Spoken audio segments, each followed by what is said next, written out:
નમસ્કાર વિદ્યાર્થી મિત્રો, હું મિત્ર પ્રકાશ કણજિયા યુટ્યુબ ચેનલ તમારું સ્વાગત કરું છું. મિત્રો, તો ધોરણ 5માં આપણે જવાહર નવોદય વિદ્યાલય પ્રવેશ પરીક્ષાની તૈયારી કરી છે મિત્રો, જેમાં અંકગણિતમાં આપણે ક્લાસ નંબર 22માં પહોંચ્યો છીએ. સંપૂર્ણ કોર્સ એકદમ ફ્રી છે, કોઈ પણ ફી આપવાની જરૂર નથી મિત્રો. અને યુટ્યુબ ચેનલમાં સૌથી સારામાં સારો કન્ટેન્ટ અવેલેબલ કરાવી આપું છું મિત્રો. ઓકે, તો આગળ આપણે જોઈએ કે પ્રેક્ટિસ માટેની પીડીએફ પર તમને ડિસ્ક્રિપ્શન બોક્સમાં લિંક આપેલ છે, ત્યાં આગળ જઈને મેળવી શકો છો. અગાઉના ક્લાસ પણ તમે નીચે આપેલ ડિસ્ક્રિપ્શન બોક્સમાં પ્લેલિસ્ટ છે, ત્યાં આગળ પણ તમે જઈને જોઈ શકો છો. અને ધોરણ 5 અને 10માં ના આવડતા પ્રશ્નો ફોટો પાડો અને વોટ્સઅપ કરો, જેથી કરીને આપણે એને શીખી અને સમજી શકીએ મિત્રો.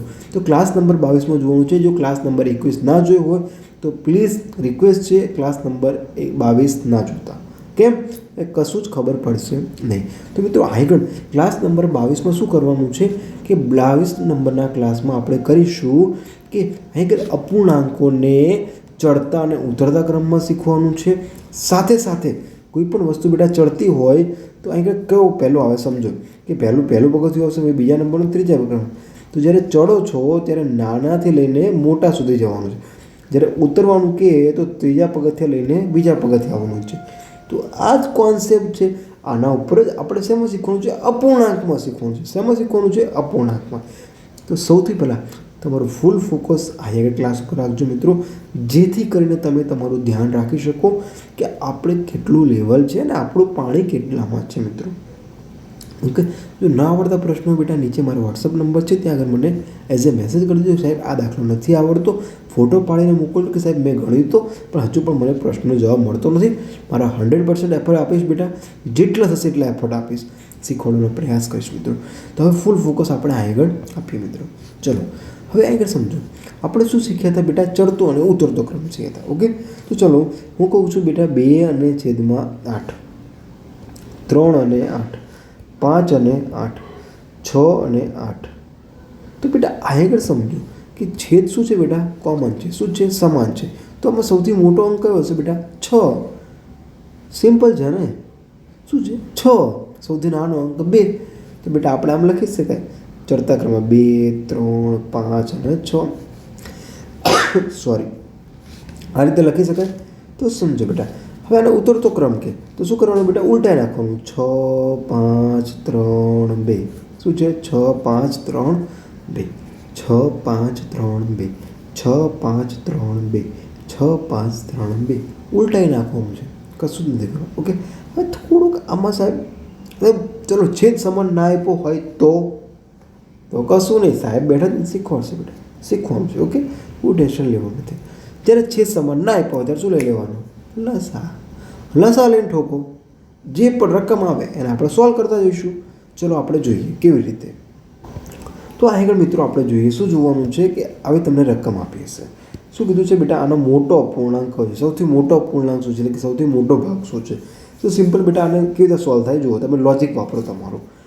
પહેલાં લોજિક વાપરો, પછી શોર્ટ શીખવાડું. ક્યાં કેટલા બેટા છે? 4.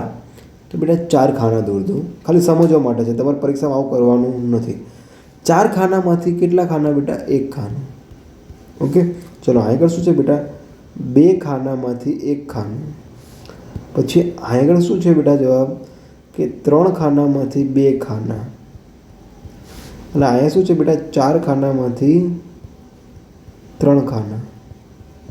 બેટા એ સમજો કે તમને સૌથી મોટો શું લાગે છે? એમ સૌથી મોટું શું લાગે છે કે 4માંથી 3 સારું કહેવાય કે 3માંથી 2 સારું કહેવાય કે 2માંથી 1 સારું કહેવાય?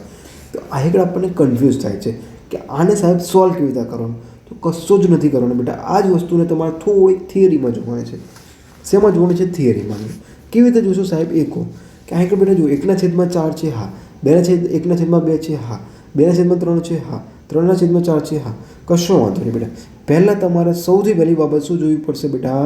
કે તમારો જે આ છેદ છે એ કોમન કરવો પડશે. કોમન એટલે કે બેટા સમાન કરવો પડશે. તો સમાન ક્યારે થાય? લસા લો ત્યારે. ક્યારે થાય? લસા લો ત્યારે. તો આ લસા લઈએ બેટા આપણે. કોનો લસા લઈએ? ચલો 2, 3, 4 અને 4. ઓકે, ચલો તો 2, 3 એમને 2, 2, 4. પછી અહીં 2 લો, 2 લો તો 1, 3, 1. પછી 3 લો, 3 દુ 6, 6 દુ 12. કેટલો લસા આવ્યો બેટા? 12. કેટલો આવ્યો? 12. સોરી, કેટલો લસા આવ્યો બેટા? 12. તો જે બે 12 લસા આવે છે બેટા, એ 12 લસાને શું કરી દેવાનું છે, અહીં ગુણી દેવાનું છે. શું કરી દેવાનું છે બેટા? 12. અહીં ગુણી દેવાનું છે 12, અહીં ગુણી દેવાનું છે 12 અને અહીં ગુણી દેવાનું છે 12. ચલો થઈ ગયું બેટા? હા. તો ચલો ભાગ ઉડાડો બેટા. શું છે? ભાગ ઉડાડો. 4 તરી 12, 2 છક 12, 3 4 12, 4 તરી 12. તો બેટા સમજી ગયા શું કહેવા માંગે છે? ઓકે, ચલો બધામાં થઈ ગયો લસા. તો બેટા શું આવ્યું કે 3ના છેદમાં શું આવે? લસા કેટલો હતો બેટા? 12. પછી બેટા 6ના છેદમાં 12. પછી બેટા શું આવ્યું હતું? 4ના છેદમાં 12. પછી શું આવ્યું હતું બેટા? 3ના છેદમાં, સોરી બેટા, 3 એકા 3, 6, ઓકે, 6 એકા 6, ઓકે. પછી 4 દુ 8 આવશે. સોરી બેટા, શું આવશે બેટા? 8. પછી અહીં શું આવશે? 3 તરી 9. ઓકે.